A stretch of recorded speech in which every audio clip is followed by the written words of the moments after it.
The anime begins with our main character, Seven, accepting a job to assassinate someone. He defeats all the villain's henchmen with ease, and successfully finishes off the main boss, who of course was the target. He then is about to get his reward of 100 million, but he kills the guy and makes a cold quote before walking away like a badass. Nope, he was just daydreaming, and we get to see his reality of selling food to kids. I gotta say though, he has some cool scissor handling skills. His bluebird friend also talks, and he tells him that he can recover his lost memories, but he needs $1 million. The bird's name is Daibo, so I will refer to him as Bo from now on. Bo goes on to tell Seven about the job of a hitman, saying it's the second oldest job and how amazing it is, and gives him a crash course on killing. Bo also gives him an egg, which can change his appearance, which is the first essential killer skill. The second skill is to kill with one single strike. They practice this by eating dumplings, I think. The third skill is fleeing from the scene. Bo gives him a flying bird to help him with this. And the last skill is merciless. He practices one by attempting to kill different animals, from a cat to a fish, then to a worm, but he fails at every single one. For his first job, he is meant to cut a bride's hair at a wedding. He turns into a pig and almost gets the job done, but he gets emotional and cuts the wrong person's hair. The duo runs away. Seven runs into a robot who tries to kill him because of a badge that he has. He then attempts to use his cool scissors trick, but it was useless. But a masked girl comes in to save him, but she then also threatens to kill him, kind of like the typical girlfriend. But the robot is about to self-destruct, so she runs away. Seven is then saved by his getaway bird. The badge is said to belong to a mysterious killer league, and Seven is curious to know about it. We get to also see his skill and rank. Bo gives him a new pair of scissors, and they also set up their own barbershop. Seven is then hired by a cat to attack some dogs, with the main job being to stab out the alpha dog's eyes. He turns into a dog to sneak into their headquarters, where he manages to reach the alpha dog without being caught by the guard dogs. When he finally gets to reach the alpha dog, his guards hold spears to his neck and ask his name. He says his name is Mad Bark, which is unfortunately the same exact name as the alpha dog. Uh-oh. Woof. He gets angry and starts to suspect Seven as an imposter, which, granted, he is. He is tested to eat poop in order to prove that he is a real dog, but instead attempts to poke the alpha dog's eyes. He hits his glasses instead and gets his fingers crushed. After many failed attempts at trying to stab out his eyes, the dog gets out his guitar and beats Seven up. But he gets a flashback, which powers him up for a bit, but it wears off quickly, and he gets tossed to the ground, but the picture of the target had fallen out, and the alpha dog sees it.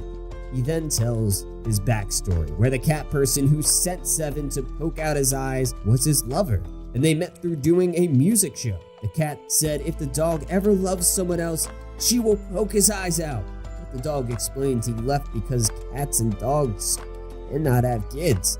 The dog then goes to the cat and sings for her once again, like how he did in the past, and then they hug it out. The mysterious girl comes back and tries to kill the dog. The girl's name is also revealed to be Killer 13. What a name. It is also revealed that the dog was Seven in disguise, as when the cat is insulting Seven, he defends himself in his head. The cat defends Seven from 13, but Seven just dips, abandoning her. 13 quickly catches up to him, where it is disclosed that she knew it was him all along. She is about to kill him, but he distracts her and reveals her face. And I gotta say, she looks nice. She then kicks him in the face and he tries to fly away with Flying Bird, but she shoots them down. They also somehow kiss, which results in him getting kicked in the crotch. Ow. As she is about to finish Seven off, the bird comes in to save him, and he is, for some reason, jacked out of his mind. He now has the body of a two-time bodybuilder world champion winner. The bird can also now hold his own against 13, but for some reason, he also starts doing some silly poses. The cat squad also comes in to back them up, which makes 13 retreat, naturally. I forgot to mention that the Salam was set up as a place where people could come to make assassination requests. He gets another request to kill someone, but he mistakes the picture of the target as a hairstyle, making the person very angry. The target is some pervert who steals the high school girl's underwear. Gonna be me, I swear. Seven transforms into a pair of underwear so that the target picks him up. He then takes him home where we get to see his collection of underwear. He also then tries to put on Seven, but three people interrupt him. One of them is the person that hired Seven. They are all trying to burn all the underwear he has collected in his perverted collection. Just as they are about to burn his collection of underwear, Seven uses his cool scissor skills to stop them and cuts one of their hats, which exposes the haircut Seven gave to her. Seven then, for some reason, justifies collecting underwear, saying that everyone has their own strange thing that they like or collect, and he's not harming anyone. Fortunately, they don't care and go ahead and beating Seven up right away. One person hypnotizes him while the other comes in to body slam him. Then they repeat this and beat Seven to a bloody pulp. The person who hired Seven then comes in to destroy the underwear on the wall, but at the last second, Seven starts attacking everyone's weakness. First attacking someone's glasses, then cutting another person's dress using his flying scissor skill. He then uses a special secret move, which blinds everyone. I'm pretty sure he flashed his, but that doesn't matter. Anyway, as he won the fight because of it, Seven then puts on one of the stolen underwear himself and begins to admire his sexiness. We see some granny on the street selling some oranges, and a man walks up and tries one. He says it tastes like garbage, but the granny then charges him $200 for one orange. He refuses, of course, but she stages a scene that forces him to buy all the oranges. Seven is revealed to be hidden in a cardboard box, and he saw the whole thing.